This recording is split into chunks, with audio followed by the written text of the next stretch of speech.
The phone is still face up on the nightstand, and you haven't turned it over because some part of you is still waiting for something to change, for a number to shift, for a message that makes the weight a little lighter. But the room is quiet, and the breath you've been taking all day has been shallow without you fully realizing it, like your body decided somewhere along the way to take up less space, to ask for less air, to need less, as if needing less might somehow make the pressure easier to survive. You've been doing that for a while now, and tonight, before anything else, I just want to say, God sees that. He sees the quiet endurance. He sees what it costs to keep going when the numbers don't add up and the ground beneath the plan feels less solid than it did 6 months ago. He is already surrounding you, not coming toward you, not preparing to arrive, already there. Already between you and the full weight of what has been pressing in. Already holding the parts of this situation that would crush you if you were holding them alone. And that is where I want to begin tonight, not with what needs to change, but with the reality that the God who made you has not stepped back to watch from a distance while you figure this out. He is close. He is present. He is specifically, personally, unhurriedly near. Father, and I come on behalf of the one who is tired in a way that sleep hasn't been fixing. The kind of tired that lives behind the eyes and in the shoulders and in that place in the chest that tightens when the mind starts doing the math again late at night. Financial pressure has a particular weight to it because it touches everything. It touches the way you wake up in the morning. It touches the conversations you have with the people you love. It touches the decisions that used to feel simple. And somewhere inside the pressure, if we're honest, it starts to touch identity too. Starts to whisper things about worth and provision and whether the future holds what was hoped for. I bring those whispers before you tonight and ask you to undo them. Not violently, but thoroughly. The way morning light doesn't argue with the dark. It simply makes the dark irrelevant. Let your truth move through the tired interior of this person's mind tonight the same way, quietly, steadily, until what was loud starts to lose its volume, and what was heavy starts to feel, just slightly, more possible to carry. King David wrote, in a psalm that doesn't get quoted as often as it should, that he had been young and now was old, and he had never seen the righteous forsaken or their children begging for bread. That is not a promise that nothing hard ever happens. David's own life was proof of that.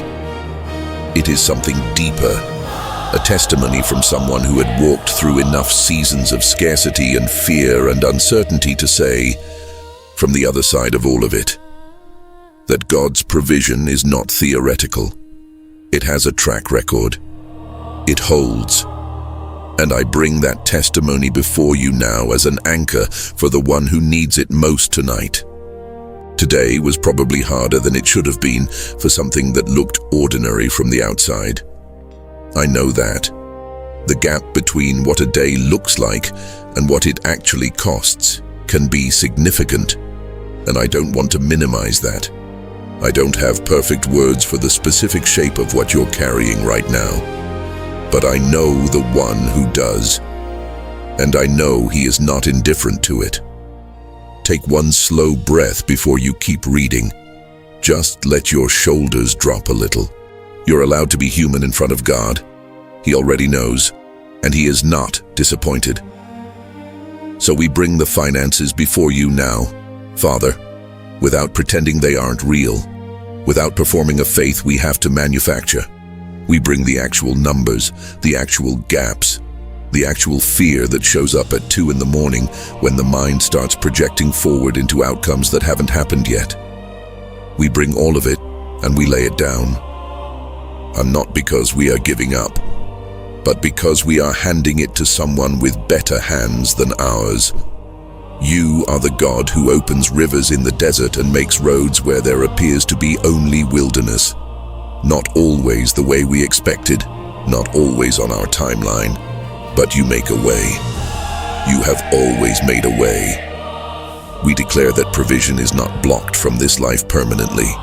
We declare that the financial pressure does not define the ceiling of what God has prepared. And we declare that the fear, the specific, grinding, middle-of-the-night fear, does not have the authority to write the ending of this story. It is loud, but it is not sovereign. Only God is sovereign here. Guard this person's mind tonight from the spiral. You know the one. The thought that starts with a real concern and then travels quickly, aimed through a series of worst-case destinations that haven't happened and may never happen. Guard the entrance to that spiral. Let peace, not the absence of difficulty, but the genuine, grounded presence of God, stand at the door of this mind like a quiet sentinel, letting what is true enter, letting what is false find no passage. Because restoration, real restoration, the kind that rebuilds from the inside out, begins not with circumstances changing, but with a person becoming able to receive what God is already doing. And that kind of receiving requires a mind that is not completely consumed by fear.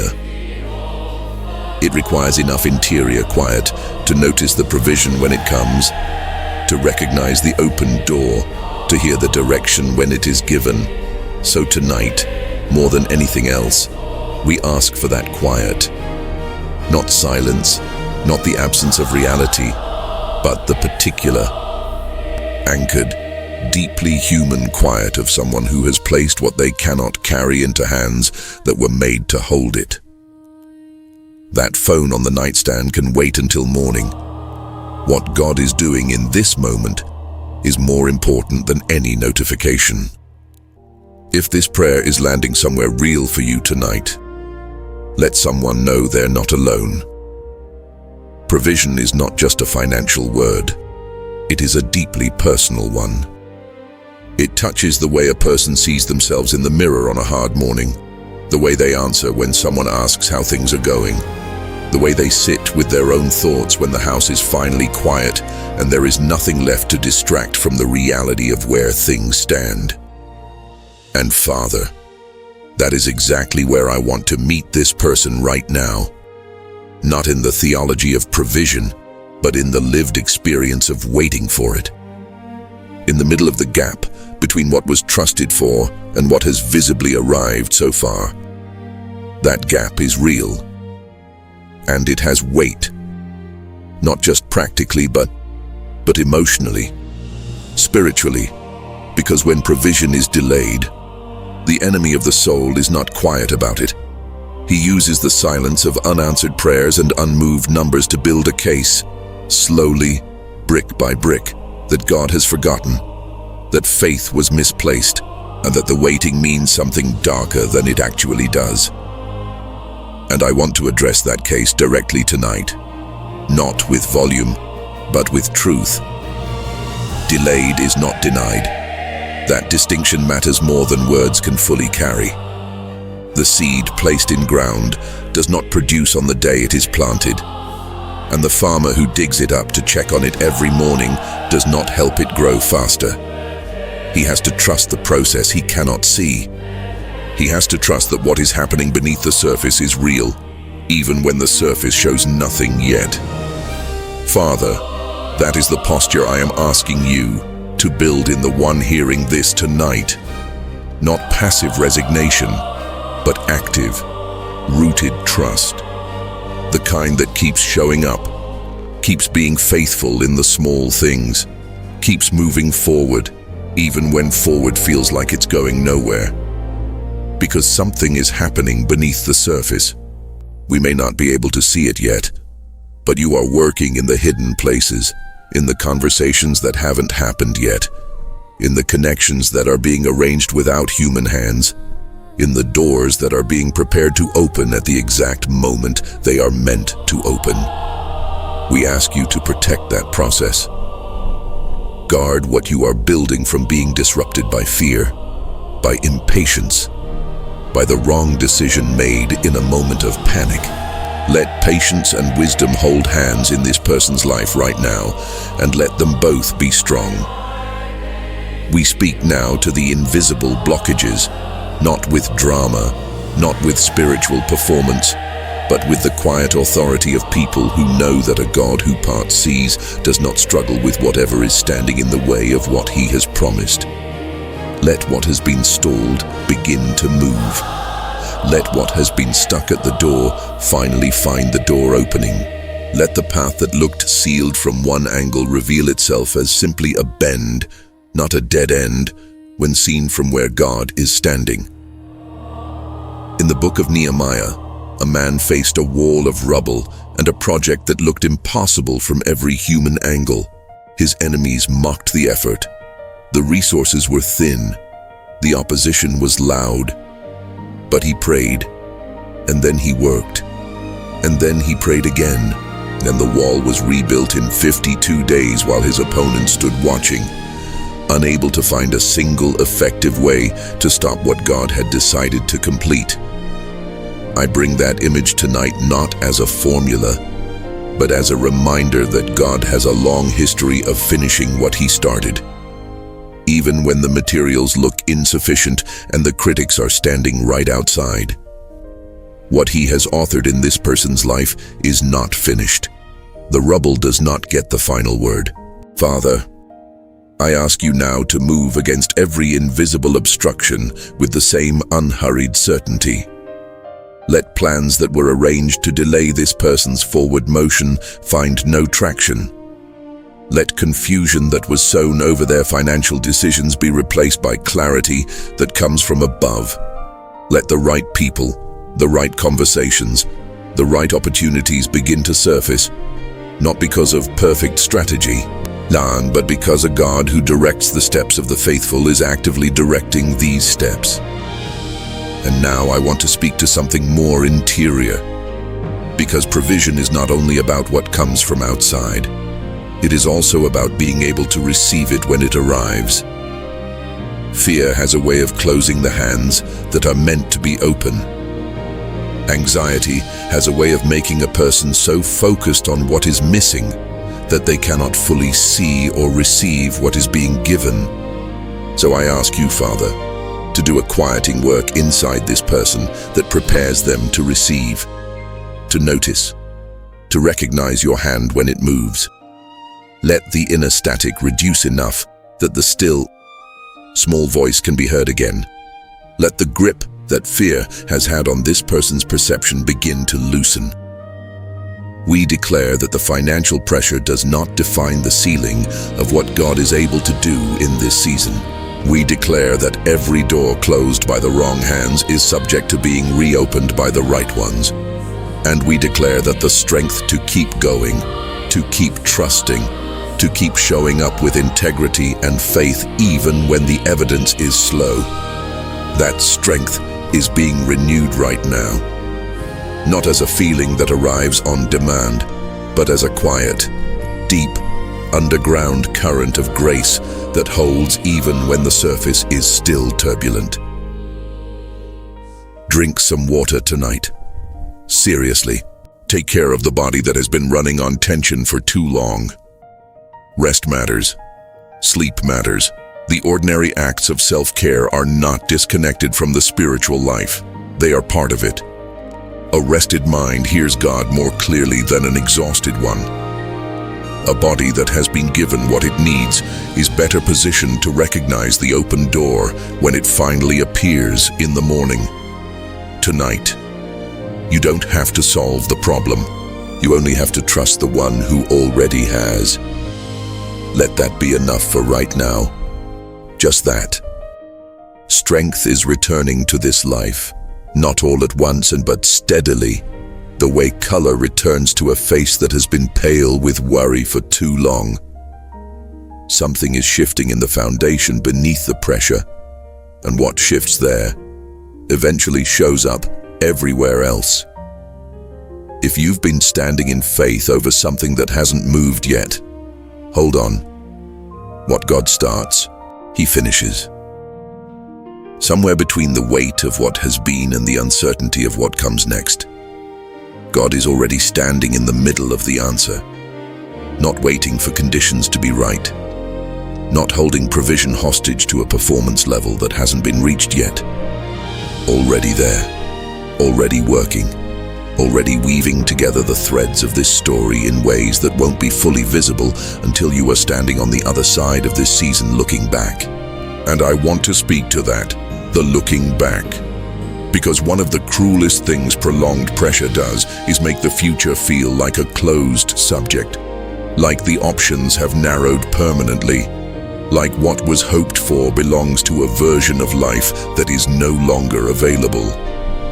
Father, I ask you to break that particular lie tonight with something more powerful than argument. Break it with encounter. Let the one hearing this feel, even briefly, even just as a flicker, the warmth of a future that is still open, still being written, still full of the specific, unhurried goodness that you have always intended for this life. Paul wrote to the church in Philippi from inside a prison, which is worth pausing on for a moment. Not from a comfortable place of resolved circumstances, not from the other side of the difficulty, from inside it. And from inside it, he wrote about a peace that surpasses understanding, a contentment learned through seasons of both plenty and need, and a God who supplies every need according to riches that are not subject to the same limits as human resources. That letter was not written by someone who had never struggled. It was written by someone who had found, through actual experience, that God's supply does not run out when human supply does. I hold that testimony tonight for the one who needs it most, not as a quick comfort, but as a real, tested, walked out truth from someone who had earned the right to say it. Father, we bring the road ahead before you now. Every step that needs to be taken in the coming days, every decision that needs wisdom, every conversation that carries weight, every door that needs to open, and every one that needs to stay closed.